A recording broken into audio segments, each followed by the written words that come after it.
Editing سید سردار دوجے گا سے سریت نے سو مرزا غالب نو کو وہ پشنے دار سے زمین وا مرزا سلی سو سوے جاتا سوے گا تاج سے دیکھا کہ نجد سیول وہ پروسیسٹو نہ پروتوئٹ پروروک۔ السلام علیکم ورحمۃ اللہ وبرکاتہ ناظرین، ایک نئی ویڈیو کے ساتھ اور ایک نئے ٹاپک کے ساتھ ایک بار آپ کی خدمت میں پھر سے حاضر ہوں۔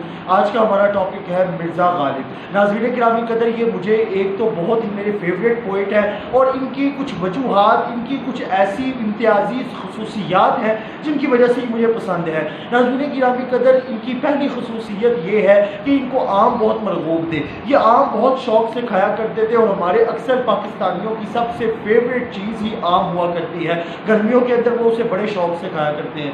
دوسرے نمبر پر ناظرین گرامی قدر، انہوں نے جو کتاب لکھی، اور بھی ان کی کافی پوئٹریز ہیں، لیکن ان کی جو بیسٹ کتاب بک جو ہے وہ ہے دیوان غالب۔ اور ناظرین گرامی قدر، آپ ان کی دیوان غالب کے بارے میں آپ پڑھ کر حیران رہ جائیں گے کہ علامہ اقبال نے کہا تھا کہ you give that book and take all my poetries, کہ آپ میری ساری شاعری لے لیں لیکن بدلے میں مجھے یہ دیوان غالب دے دیں۔ انہوں نے جس طرح اس کے اندر حسن ترتیب اور جس طرح انہوں نے سارے نظام رکھا ہے اور جس طرح وہ الف سے لے کے یا تک گئے ہیں اور جس طرح انہوں نے ساری شاعری کو ایک کتاب کے اندر بند کر دیا ہے، یہ کوئی عام بات نہیں تھی، یعنی اس کی بڑی اہمیت تھی۔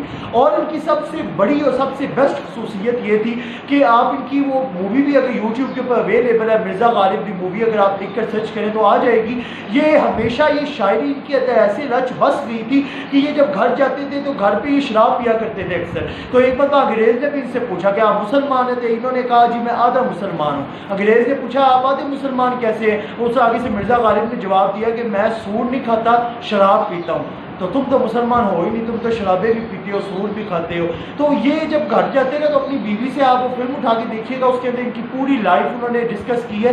یہ جب جاتے تھے گھر تو یہ شراب بھی شعر و شاعری کے اندر مانگا کرتے تھے، شاعری کے اندر ہی بات کیا کرتے تھے، گفتگو کیا کرتے تھے۔ کوئی ان سے ملنے کے لیے آتا تھا، ان کے اتنے دوست ہوتے تھے، لیکن یہ کہتے تھے کہ دوست نہ ہی ہو تو بہتر ہے، کیونکہ جب بھی دوست ہوں گے تو کوئی نہ کوئی ملنے آتا رہتا ہے اور مجھے جو ہے نا پھر کام کرنے کے اندر دشواری پیش آتی ہے۔ تو ناظرین گرامی کہتے ہیں یہ مرزا غالب مجھے بہت ہی میرے اچھے اور بہت ہی میرے فیوریٹ پوئٹ۔ میں آپ کے سامنے ناظرین ان کا ایک واقعہ بیان کرنے جا رہا ہوں۔ ایک مرتبہ سید سردار ان کے گھر ملاقات کے لیے آئے، انہوں نے ملاقات کی، کافی گفت و شنید ہوئی اور باتیں کرتے رہے۔ جب جانے لگے تو اندھیرا کافی تھا، تو وہ اپنی جوتی ان کو ڈھونڈنے کے اندر مسئلہ ہو رہا تھا، تو آپ اوپر سے جو ہے نا چراغ اٹھا کے لے گئے۔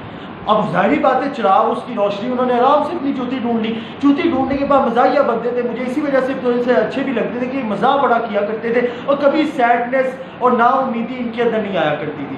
تو وہ نیچے آئے، تو جب انہوں نے ساری جوتی وغیرہ پہن لی تو آگے سے انہوں نے کہا حضور آپ نے اتنی زحمت کیوں کی، میں خود ہی اپنی جوتی پہن لیتا ڈھونڈ کے۔ تو آگے سے مرزا غالب نے جواب دیا کہ میں اوپر سے چراغ لے کر سیڑھیاں اتر کے اس وجہ سے نہیں آیا کہ آپ کو جوتی نہیں مل رہی تھی، آپ کو جوتی ڈھونڈنے کے اندر آسانی ہو جائے، میں اسی وجہ سے اپنا ادھر سے چراغ اٹھا کے لے کے آیا ہوں کہ کدھر آپ میری جوتی پہن کے نہ چلیں گے۔ اور اس پہ وہ مسکرانے لگے۔ اس طرح اپنے دوستوں کو وہ انٹرٹین کرتے رہتے تھے اور ان کو کوئی نہ کوئی ایسی باتیں سناتے رہتے تھے جس سے وہ خوش رہتے تھے، اور جو بھی ایک مرتبہ مرزا غالب سے مل کے ملاقات کر کے جاتا تھا وہ ہمیشہ یاد کرتا رہتا تھا کہ ہاں میں اپنے دوست کے پاس ملنے گیا تھا اور اس نے اتنا اچھا میرے ساتھ ٹائم اسپینڈ کیا تھا۔ تو ان کے 15، باقی تو آپ کو میں نے بتایا کہ ان کی دیوان غالب بہت ہی بیسٹ بک ہے اور باقی بھی ان کی اشعار ہیں، لیکن ان کی 15 پوئٹریز ایسی ہیں جو بہت ہی مشہور ہوئیں اور وہ میں آپ کو سنانے لگا ہوں۔ جاتے ہوئے کہتے ہو قیامت کو ملیں گے، کیا خوب قیامت کا ہے گویا کوئی دن اور۔